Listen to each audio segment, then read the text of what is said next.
From your most watched, most trusted weather source, here's your certified, most accurate First Alert forecast.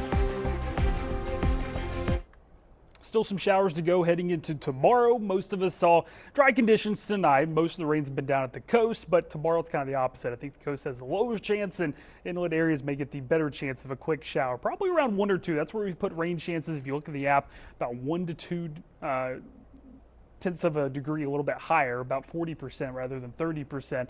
But temperatures go from 60s to the 70s, probably our last 70-degree day, and a little bit windier tomorrow, especially down at the coast, which is typically the case.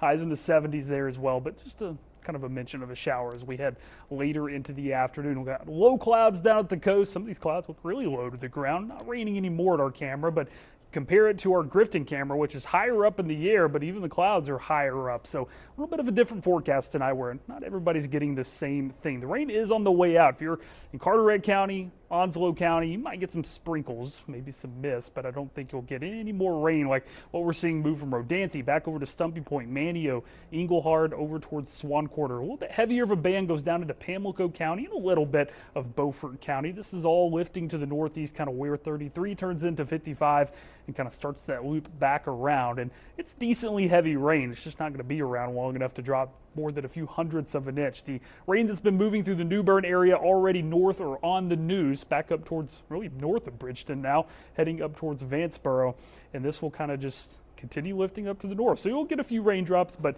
not a ton of rain. And even this line coming through tomorrow morning into tomorrow, not expected to bring a ton of rain. We did bump rain chances up a little bit, but scattered more than widespread. And if you do see rain, it'll pass about as quick as what we're seeing out there right now. Warmest night of the week, 60s. These will be warmer than some of our highs over the next few days. South winds still around. That's not going to change things. And see the difference by the time we get to Thursday on Thanksgiving. 44 at 9 a.m. Still maybe in the 40s in spots around lunchtime.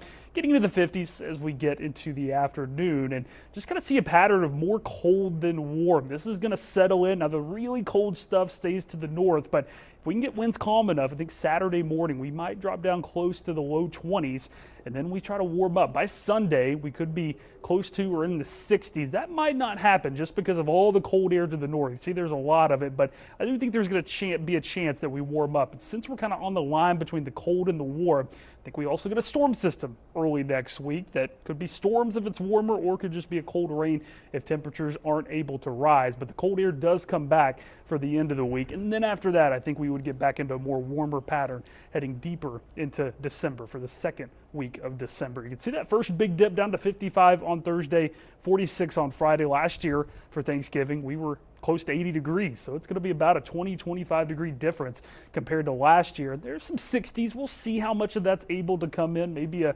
split forecast where our southern counties are in the 60s. Other areas may be a little bit cooler than that, just depending on where that boundary sets up. But the 8-day forecast does show some chillier nights, especially heading into Black Friday morning, Saturday morning, even Sunday morning before we try to warm up. Could wake up below freezing in some spots. All right, travel around here though doesn't look too bad, but if you're taking flights maybe to the north, particularly I saw Pennsylvania, Ohio, New York area, could get really walloped with a big snowstorm. Yeah, big storm system up around the Great Lakes. That'll be the big issues, but yeah, if you're not flying, does not look bad for us over the next few days. All right, thanks, Zach.